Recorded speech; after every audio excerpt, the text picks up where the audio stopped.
ফাফিহিমা ফাজাহিদ, বাবা মার খেদমত করো, বাবা মার খেদমত করলে ঘরে বসেই জিহাদের সওয়াব পাবা।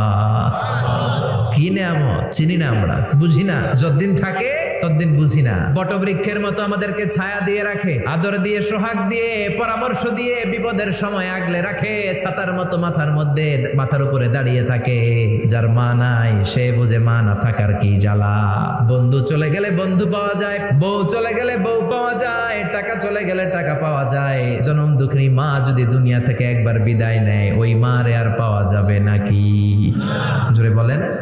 এজন্য বিশ্বনবী বললেন, রেদার রাব্বি ফি রেদাল ওয়ালিদ ওয়া সাখাতুর রাব্বি ফি সাখাতিল ওয়ালিদ। বাবা মা খুশি তো আরশের মালিক খুশি, বাবা মা বেজার তো আরশের মালিক বেজার। বিশ্বনবীর শালীর নাম আসমা বিনতে আবি বকর।